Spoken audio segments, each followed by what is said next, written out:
Pisces, welcome to your 2026 astrology, horoscope, and forecast.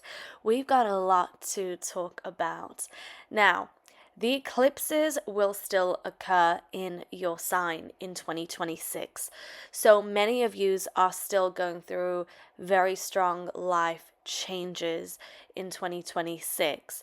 This will ease off by the end of the year because even though you can have like a final eclipse, let's say in summer, the energy still continues. The change still continues. The lessons, the shifts, the energy still continues. So for you, I'm going to say by the end of 2026, the eclipse energy will be cleared. Even though August the 28th, you have your lunar eclipse in your sign, let it integrate. Let it integrate because these changes are really strong. And for many of you, life will be completely different to perhaps what it started off in 2026. Now, does that mean that everyone will be under this influence? No, because everyone has a unique chart and everyone has a unique soul blueprint and life path. However, I will go through the specific dates and share with you the degrees and which zodiacs may be impacted. So with that being said, let's get into it. I want to start off with your ruler, Neptune, the planet of dreams, the planet of sensitivities and intuition, spirituality, but also the planet of illusions. Neptune will re-enter Aries on January the 26th. So for the first couple of weeks, it's still going to be in your sign. However, it will then move forward and settle into Aries. Now, when Neptune is in your home sign, the energy is so strong and so amplified, right? Because it's at home. But now it's time to move away from all that energy and integrate the lessons. So Neptune is moving away from influencing you, your identity, and your life path and goals, and now it will be moving into the second house. So it's going to move into a new territory. It will move into the area of life that rules over self-worth, which then really determines how much abundance you have into your life. It determines finances and all that you own in the material realm. That's where Neptune will now start its journey in. Even though you've got a sneak peek of it, it's going to really settle in 2026. Now, not only is Neptune moving here, Saturn is also moving here on February the 13th. Now, with Saturn, there may have been some tough growing pains and learning really strong life lessons. There may have been some delays or there may have been some restrictions, but Saturn is a teacher. Saturn is the wise one, and Saturn supports you to learn the art of patience and divine timing, and it supports you to mature and become the wise sage as well. With Saturn and Neptune both moving into the second house, this is about being extremely sober and realistic and mature and committed to becoming more mature and wiser in the area of life that rules over self-worth, what you own, resources, and finances. No more looking at everything from rose-tinted glasses. No more sugarcoating anything or being irresponsible. Saturn's like, no. Any type of illusions you have connected to this area of life, any perspective you have that you're looking through from rose-tinted glasses, no, we're going to strip that all away. We're going to leave nothing but the truth, and we're going to be really realistic about this area of life. And there may be some self-worth issues that come up, especially with Saturn and Neptune together, that you may have to learn about yourself, your self-worth, and then be on that kind of self-worth, self-healing journey as well. And you'll start to see that ripple effect of when you start to work on your self-worth and your self-belief and how much you believe in yourself and how worthy you feel, you'll start to feel and see that ripple effect from the material realm when it comes to abundance. So that's where the Saturn and Neptune influence will be for you in 2026 and throughout 2027 as well, because they both will be in that area of life. So it's about being very realistic and knowing your responsibilities with this area of life. And also, perhaps with Saturn, it's about learning how to structure this area of life and being more disciplined with this area of life as well. April the 25th, Uranus enters Gemini. Now, we already had a sneak peek with this, but again, this energy is now starting to really settle in, and it will move into your 4th house. Uranus is a planet of innovation and change. So whenever it changes signs and whenever it changes areas of life, it really starts to shake things up. And that's why sometimes it can be unpredictable. With Uranus in the 4th house, the 4th house rules over home and family, your sense of belonging, security.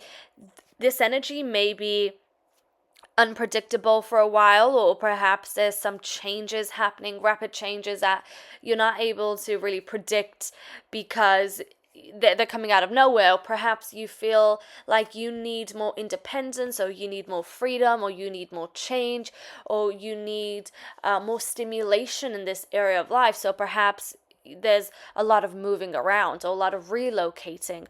Perhaps there's a lot of changes in your personal life and regarding family as well. Perhaps with Uranus as well, and we're saying perhaps because it's different for everyone. It's not the same. But also Uranus has that, like I said, it's unpredictable. So you never know which way Uranus is going to shake up your life. On a spiritual level, Uranus may want to break free from certain like family karma, because when we go into the 4th house, because it's a house of home and family and your roots and ancestry, and you get a little more deeper, you can really get into a lot of family karma as well. You can dive deep into past lives as well from the 4th house. But Uranus is all about independence and freedom, and it doesn't want to be attached to anything. It doesn't want to be in a box. So for some, this could manifest in terms of wanting your own personal freedom, or wanting to break certain ancestral and generational patterns and become your own person. So there could be a lot of spiritual, generational, family healing work as well with Uranus. Moving on, Chiron. Chiron is known as a wounded healer that can support us to work on some of our insecurities, triggers, and wounds. Chiron will be entering Taurus on June the 19th, which means it will move out of your 2nd house and into your 3rd house. Now, the 3rd house is about the mind, it's about learning, it's about communication. So we're looking at reading, writing, speaking. The 3rd house also has to do with like your daily environments, the daily places you travel to or commute to as well. Chiron in the 3rd house may influence you to be very analytical and very logical about insecurities or triggers or wounds, whether that they are from the past or are ongoing. It can be very beneficial in terms of support you to understand things from a more logical perspective. Pisces is a very yin, intuitive energy. It's a much more spiritual energy, so it likes to perceive things and look at things from the more yin, the more right side of the brain, whereas the Chiron energy can actually, especially in the 3rd house, when we're looking at it from the 3rd house, it can be way more yang and logical and intellectual and be very analytical. So it can provide you with a lot of insights about any type of wounds that you have experienced, and then support you to navigate through them and move forward. So that can have a very healing effect on you. And that could also be through communication, healing a lot through communication, especially when it comes to communicating with yourself, having a better communication with yourself or with others as well. Moving on, June the 30th. Jupiter, the planet of expansion, enters Leo. Jupiter will be moving into your 6th house. The 6th house has to do with your daily life, routine, habits, wellness, self-care, as well as work. So there could be a lot of expansion occurring in this area of life and a lot of abundance occurring. This could be as simple as changing something in your everyday life and making it more exciting or more about you, making it more personal about you, changing up your schedule or your routine to make yourself the priority, because Jupiter in Leo is very prideful of itself and it makes itself a priority. It's also very generous with other people, and the sixth house is also a very giving area of life as well. The sixth house has to do with your kind of everyday work as well, so there could be a positive change there. Now with Jupiter, even though it's known as a benefic and it can be very positive, because it's energy that is very much larger than life, if you already have planets in the sixth house, this could actually amplify the energy. So it really varies from chart to chart, but Jupiter is also known as an amplifier, so it can make things bigger than they actually are. So, for example, if you're going through some type of crisis, it can just add more drama into the mix. Now, I'm not saying that's what's going to happen. I'm just giving you kind of like a basic example of Jupiter. With Jupiter in the sixth house, you may even feel like you want to kind of change up your work life and do something that is more generous or more giving. Like I said, Jupiter in Leo is just, it's very loving, it's very warm, and it may influence you that way in your work environment as well. So it could have to do with a job change. Let's move on to July the 26th. The North Node enters Aquarius. So the North Node has been in Pisces, and it's been impacting you. It's been impacting your life, your destiny, and your life path and purpose. And there may have been a lot of karmic endings as well as beginnings that have been very much destined to have happened. Now, this energy will change on July the 26th, yet you still will be having the eclipses in your sign and your opposite sign, Virgo. So with the North Node of the 12th house, there's a lot of focus on your spirituality. There's a lot of focus on your intuition, a lot of focus on dreams, your connection with divine, universe, whatever your beliefs are, as well as your creativity. Now, with the North Node in the 12th house, this is showing where you can think of it, where your higher self wants you to move forward in, and where your higher self wants you to expand further in as well. With the North Node in the 12th house, the South Node will be in the 6th house. So this is also where the Jupiter energy will be. And it has a lot to do with boundaries as well, creating boundaries with yourself, for yourself, as well as creating boundaries with others, and particularly it could be with other people you work with. Now, with the South Node in Leo, it's about moving away from this energy, moving away from past habits or patterns that have not necessarily been serving you. It could even be a pattern or habit of being too giving or putting yourself last and not making yourself a priority, which Jupiter can actually support you in. So with that Jupiter and South Node energy, it can actually work out very much in your favor, where some of the lessons you needed to learn with the South Node, well, here comes Jupiter lending you a helping hand. So there may be a lot of growth with your spirituality. There may be a lot of growth with processing like sensitivities and emotions, and learning more about how to work with your intuition, how to tap into some of your psychic senses as well. You know, Aquarius is a very galactic energy, so there could be a lot of spiritual epiphanies, awakenings, a lot of spiritual evolution occurring as well. And remember, Pluto is also in the 12th house. And the eclipses will also occur in the 12th and 6th house axis. And when you have the eclipse in Aquarius, this could also be like a new cycle or a new chapter in your spiritual journey. The North Node could also support you to move forward from negative habits or patterns, or habits that are associated with like escaping or running away from what is actually occurring. With the Pisces energy, especially Neptune being your ruler, and when we're looking at the 12th house, that there could be a lot of escaping tendencies. So the North Node in Aquarius could actually kind of support you and work in a different way, especially with Pluto here, with an eclipse happening on August the 12th in Leo, where the South Node will be in the 6th house. This could have to do with either creating something new for yourself that prioritizes yourself, that supports you in your wellness, your self-care journey. It could have to do with a new job, or it could also have to do with creating new boundaries, like as simple as creating new boundaries between you and other people, especially when it comes to taking care of yourself and making yourself a priority, or at work as well.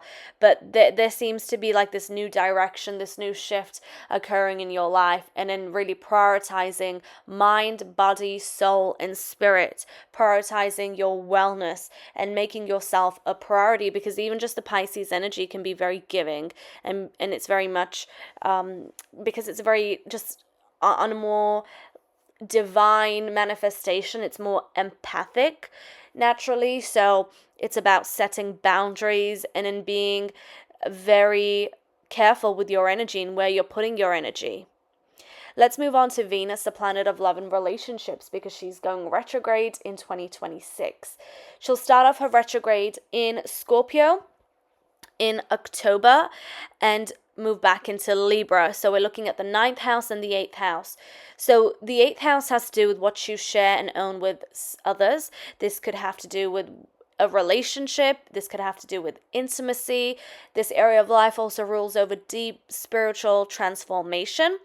So there could be a lot you're navigating through during this period, because Venus retrograde supports you to dive deeper, reflect on your relationship, analyze your relationship. There could be things that come up during this time that need to be addressed, where the energy of the relationship needs to be resolved or redirected, or come to some sort of understanding. It could even have to do with boundaries. Boundaries is a big one, especially with the 8th house as well. When Venus moves into the 9th house, this could also have to do with travel. It could have to do with perhaps you had plans to travel, or there's some type of setback, or you kind of have to wait, or even when it comes to faith and what you believe in and philosophies. This could have to do with your relationship. Like, are you in alignment with each other? Do you give each other grace for whatever you believe in, or do you clash? Are you not getting along? Are your values not in alignment?